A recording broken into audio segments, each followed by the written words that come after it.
बीमा के लालच में इंसानियत शर्मसार, डॉक्टर की खौफनाक साजिश। क्या लालच और स्वार्थ किसी को इतना निर्दयी बना सकता है कि वह इंसानियत की सारी हदें पार कर जाए?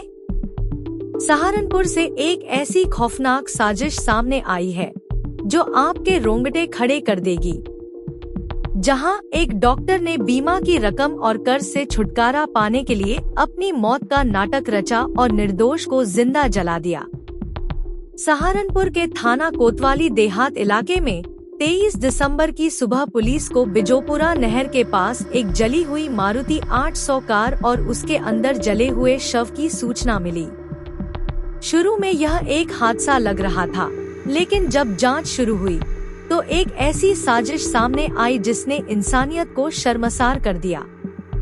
यह गाड़ी डॉक्टर मुबारक की थी। पुलिस ने जब जांच की तो सोनू नाम के युवक की गुमशुदगी की रिपोर्ट मिली। सोनू के परिजनों ने बताया कि उसे आखिरी बार डॉक्टर मुबारक के साथ देखा गया था।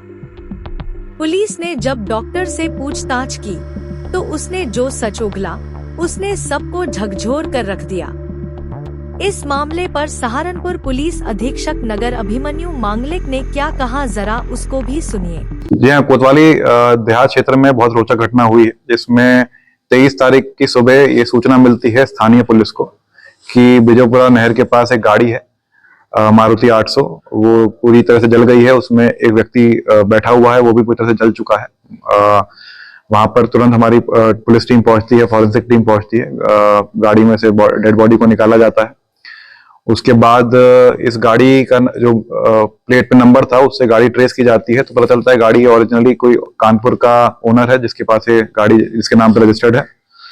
उस गाड़ी को जब हम ट्रेस करते हैं तो पता चलता है गाड़ी 8 बार बिक चुकी है आगे, और अभी रिसेंट में 2-2.5 महीने पहले डॉक्टर मुबारक नाम के व्यक्ति ने ये गाड़ी को खरीदा था।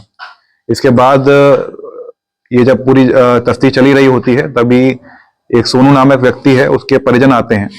वो थाने पे सूचना देते हैं कि ये जो सोनू है, जो मूल रूप से यमुनानगर का रहने वाला था और अभी हबीबगढ़ में रह रहा था, उन्हें शक है जो अभी गाड़ी जली थी बिजोपुरा नहर के पास, उसमें जो डेड बॉडी है वो उसकी हो सकती है, क्योंकि जो डॉक्टर मुबारक है वो उस पर लोन इतना ज्यादा चढ़ गया था कि वो अपनी मौत की साजिश रचने की प्लानिंग कर रहा था और वो डेड बॉडी और पुरानी गाड़ी भी ढूंढ रहा था, ऐसा उनके द्वारा बताया गया। इसमें जब हमने पूरी जांच तफ्तीश करी तो इसमें हमने जब डॉक्टर मुबारक को पकड़ा तो उसके द्वारा पूरी घटना को कबूल लिया गया है। उसने बताया कि उस पर करीब 26 से 30 लाख रुपए उसने उधारी ले रखे थे, और भी उसने जो गाड़ियां और जो अपना घर था उस पर भी उसका लोन चल रहा था, और वो बहुत दिनों से इस लोन से छुटकारा पाने के लिए अपना डेथ सर्टिफिकेट बनाने के लिए एक प्लानिंग कर रहा था, जिसके तहत उसको एक पुरानी गाड़ी चाहिए थी और एक डेड बॉडी चाहिए थी। डेड बॉडी के लिए उसने काफी जब ऊपर संपर्क भी किया था कि कोई लावारिस लाश मिलती है, तो उसको प्लानिंग के तहत उसको अपनी ही आइडेंटिटी दिखा के, उसको मरा हुआ दिखा के अपना डेथ सर्टिफिकेट बनवा लेगा, जिससे उसके सारे लोन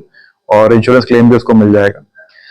और इसी प्लानिंग के तहत उस दिन भी जब इसको डेड बॉडी नहीं मिल पाई काफी प्रयास के बाद, तो इसकी सोनू से बात हुई। सोनू को ये पहले से ही जानता था, क्योंकि उसके बहनोई के कारखाने में, जो डॉक्टर मुबारक है उसके बहनोई के कारखाने में काम करता था।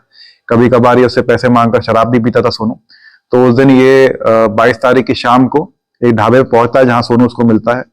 दोनों साथ में खाना खाते हैं ढाबे पर। उसके बाद फिर इसके दिमाग में उसको शराब पिलाने की स्कीम आती है, वो उसको ठेके पे लेके जाता है, शराब पिलाता है। जब काफी नशे में सोनू हो जाता है तो उसको गाड़ी में एक जगह रखकर, जहां पर ये गाड़ी जली थी वहां पर गाड़ी को पार्क कर दिया जाता है। उसके बाद उसके पास एक पेट्रोल की बोतल रखकर उस गाड़ी को जला दिया जाता है। ये जो सोनू है उसमें अंदर जिंदा ही जल जाता है। उसके बाद से ये 2-3 दिन अपनी दूसरी गाड़ी में छुप के रहता है। उसके बाद जैसे करोड़ा गांव भी जाता है, वहां पर भी इसकी प्लानिंग थी कि जब ये बात खत्म हो जाएगी तो अपने परिजनों से संपर्क करेगा, पूरी बात उनको बताएगा, उनके थ्रू डेथ सर्टिफिकेट बनवाएगा। लेकिन ये वापस जब घटनास्थल कल आता है देखने, पुलिस के द्वारा गिरफ्तार इसको कर लिया गया था। पुलिस के गिरफ्तार करते ही इसने पूरी घटना भी कबूल ली है।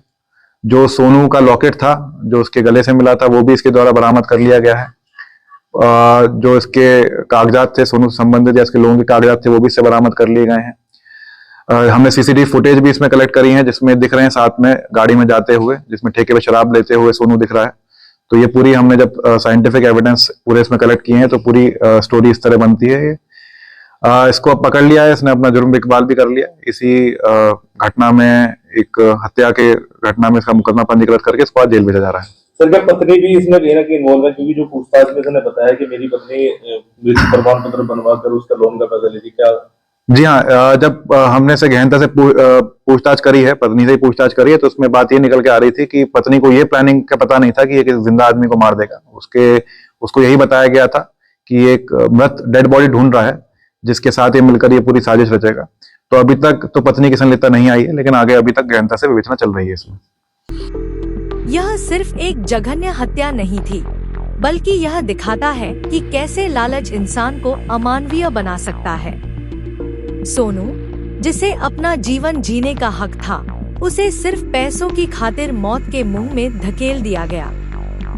पुलिस की मुस्तैदी और सोनू के परिजनों की सक्रियता से इस साजिश का पर्दाफाश हो सका। डॉक्टर मुबारक को गिरफ्तार कर लिया गया है और अब वह कानून के शिकंजे में है।